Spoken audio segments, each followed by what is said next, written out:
Hello. Today we're looking at the second line of Gate 49. Gate 49 is the gate of principles. It's the gate of revolution. And the second line is called The Last Resort. The Eagles wrote an amazing song called The Last Resort. Actually, I loved that for years. It was at top of my playlist all the time. Um, you needed to know that, obviously. When we come to the second line, we come to the line of projection, of course.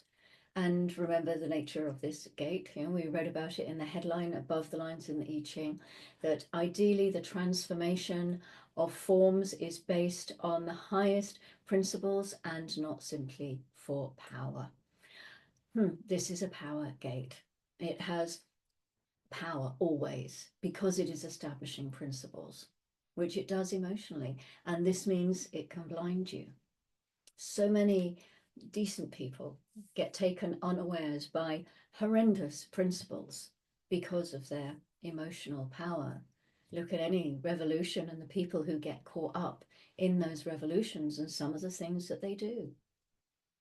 The 49-2 doesn't actually want to give anybody their principles. They live by their own principles naturally, but they don't know what their principles are. And again, remember, if you're unaware of your nature and you're a 49, your principles are going to be changing according to the chemistry of your emotional wave.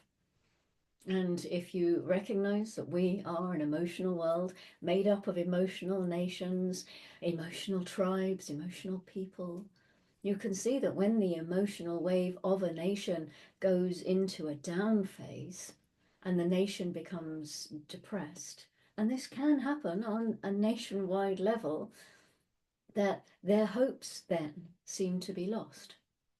And there can be a collective pain that comes from that. And the principles that they will abide by in that time, those that they will accept, they wouldn't dream of accepting when they were up, when they were more positive, when things were stronger and better. And those principles that they will accept in those down times can be devastating. There are two gates of blood in the body graph. The 25th gate of innocence, which is the sacramental blood. And here in the 49th gate, it's more about bloodletting, because this is the gate of the butcher. This is where sacrifice takes place. In the exaltation, the determination to exhaust every possible peaceful avenue for change.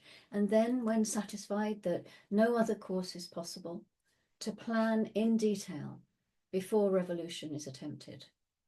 The potential to explore every possibility before rejecting or accepting.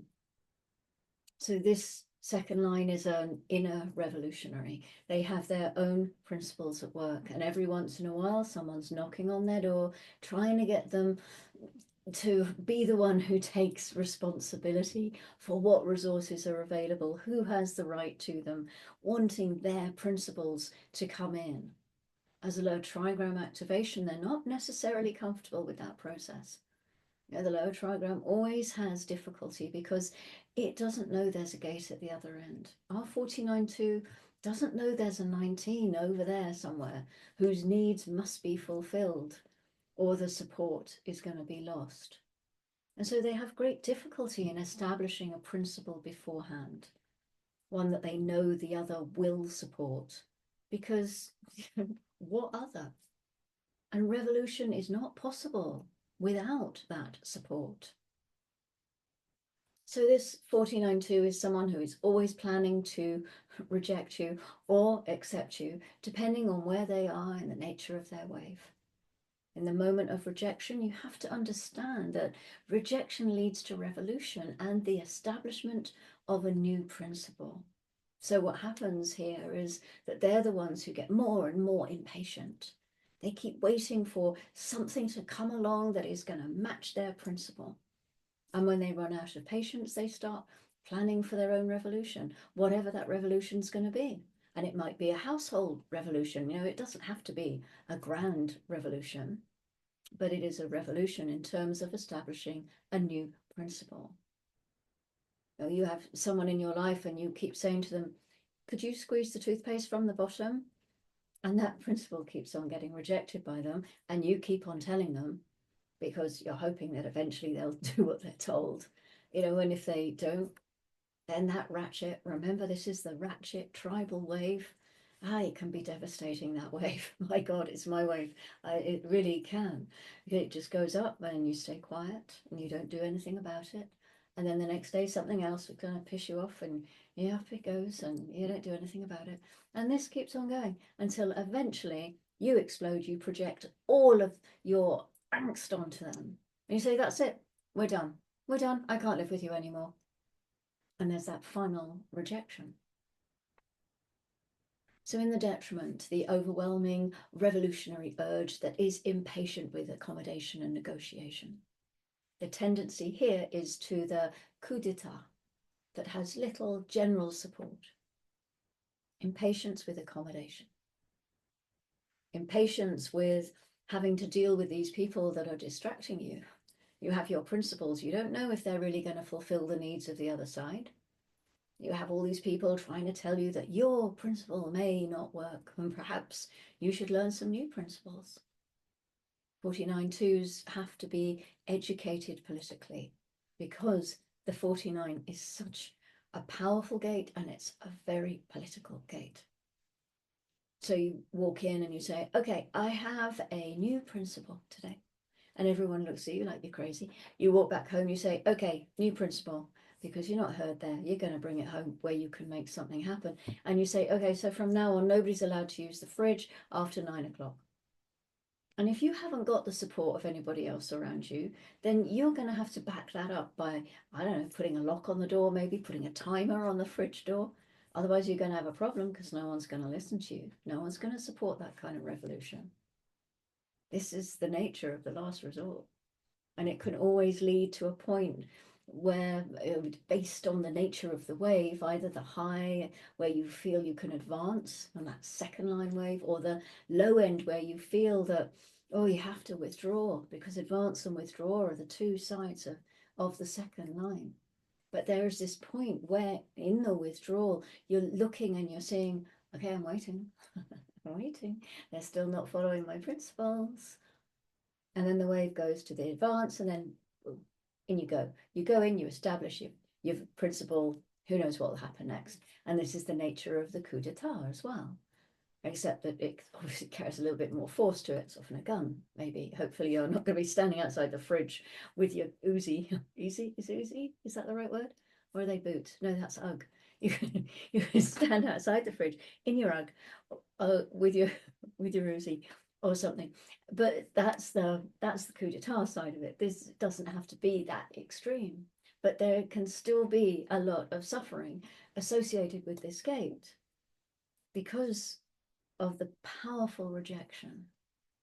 If you're rejected within the tribe, you have nowhere to go. There's no shelter, there's no home, there's no resources, there's nowhere to live, nothing to eat. Your children will have no friends. They will not be educated. Take it back a few thousand years, you kicked out of the tribe, you didn't live. You had nowhere to go, because another tribe wasn't necessarily going to take you in if you'd been kicked out of your own tribe. So this gate decides, in that sense, whether you should even be allowed to live or not. It is, like Brad didn't use this word, and he used it for a good reason. It is brutal. It is revolution, and revolution is a bloody old business because it's emotional. If you do not want an unnecessary revolution, make sure everyone has enough to eat. Make sure everyone has a partner. Make sure they've got a roof over their head and they feel secure. This is what it's all about. These are the resources that will keep people happy. If there's not enough to eat, if there isn't enough selection for the gene pool to carry on, and if people are cold because they've got no roof, they've got no home, they don't feel secure, then you're going to have problems. If you ever want to calm down a revolutionary, Ra said, just sit them down, give them a good dinner. Immediately it will calm them down. It's very good for them. And then let them be revolutionaries in their own home rather than being out there on the grand world stage. So the grounding is coming through gate 4 in the second line, which is called acceptance. This line says the recognition of limitation in oneself and others leads to tolerance and the suspension of judgment.